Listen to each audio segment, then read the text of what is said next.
posting time and strategy က reach တစ်ခုဘယ်လောက်ထိပြောင်းလဲပေးနိုင်လဲတပတ်လုံး video တွေတင်နေပေမဲ့ reach တွေနည်းနေတာကိုကြုံဘူးတယ်မလားတကယ်တော့ reach နည်းနေတယ်ဆိုတာ posting time နဲ့ strategy မမှန်သေးတာပါအဲ့တော့ဘယ်အချိန်တင်ရမလဲဘယ်လိုတင်ရမလဲအချက်၃ချက်ကျွန်တော် sharing လုပ်ပေးပါမယ်နံပါတ်1 posting time ကျွန်တော်တို့ video တင်တဲ့အချိန်ကကျွန်တော်တို့ရဲ့ audience အများဆုံးရှိတဲ့အချိန်ဖြစ်ရမယ်အဲ့အချိန်မှာတင်ရမယ်အဲ့တော့ဘယ်အချိန်ကကို audience အများဆုံးရှိလဲဆိုတာသိချင်ရင်ကျွန်တော်တို့ TikTok ရဲ့ profile နဲ့ကိုဝင်ပါပြီးရင် TikTok studio ထဲကိုဝင် analytics ဆိုတာတွေကိုထပ်ဝင်ပြီး view all ကိုနှိပ်ပြီး viewer ကိုနှိပ်လိုက်ပြီးအပေါ်နဲ့တင်လိုက်မယ်ဆိုလို့ရှိရင်ကျွန်တော်တို့ most active time ဆိုပြီးတော့အကွက်လေးရှိမယ်အဲ့ထဲမှာအပြာရောင် line လေးတွေတွေ့ရမယ်အဲ့ line တွေကအမြင့်ဆုံး line တစ်ခုကိုထောက်လိုက်ဘယ် line ကဘယ်နှစ်နာရီမှာအမြင့်ဆုံးလဲဆိုတာသိရမယ်အဲ့ချိန်ကြာလို့ရှိရင်ကို audience ကဘယ်အချိန်ပိုရှိလဲဆိုတာကိုသိရပါမယ်နံပါတ်2 consistency ကျွန်တော်တို့ video အဆက်မပြတ်ပုံမှန်တင်ဖို့လိုတယ်ဒီလိုတင်တာက TikTok ရဲ့ algorithm အတွက်လည်းကောင်းတယ်လို့ TikTok နဲ့ကိုယ်နဲ့ကြားမှာလည်း trust တိုးပါတယ်ဥပမာလူတစ်ယောက်ကတပတ်ကို post 3ခုပုံမှန်တင်တယ်ဗျာနောက်လူတစ်ယောက်ကတစ်လကိုတစ်ပုတ်ပဲတင်တယ်အဲ့ဒါတော့မှ तू တင်ကျင်တဲ့အချိန်တင်ကျင်တယ်လို့တင်တာ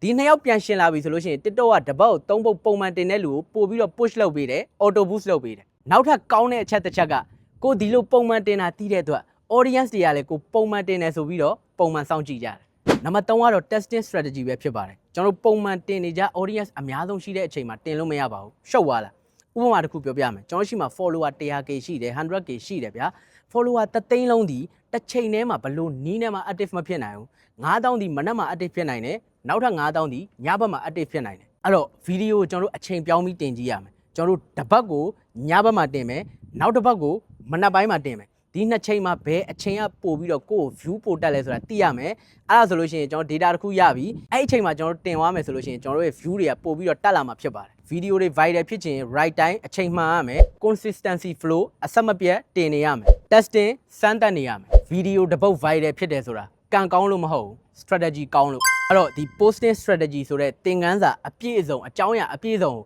မိတ်ဆွေအနေနဲ့သင်ကြားခြင်းနဲ့ဆိုလို့ရှိရင်တော့ TVS ကနေ TikTok Short AD Master Class ဆိုပြီးတော့သင်တန်းလေးတစ်ခုဖွင့်ထားပါတယ် Telegram search bar မှာ @tvs834 လို့ရိုက်ရှာပြီးတော့လာ join ပြီးတော့ဒီဟာတွေအားလုံးအခုပဲသင်ယူလို့ရပါတယ်ခင်ဗျာချိန်နေမဆွဲပါနဲ့လေးလာတင်တဲ့ဟာကိုလေးလာပါသင်ယူပါလို့ပြောချင်ပါတယ်ခင်ဗျာဒါတွေတီးမှပဲဗီဒီယိုတွေက viral ဖြစ်လာမှာဖြစ်ပါတယ်စောင့်ကြည့်ကြည့်ရှုပေးတဲ့အတွက်ကျေးဇူးအများကြီးတင်ပါတယ်ခင်ဗျာနောက်ဗီဒီယိုမှာပြန်တွေ့ပါမယ်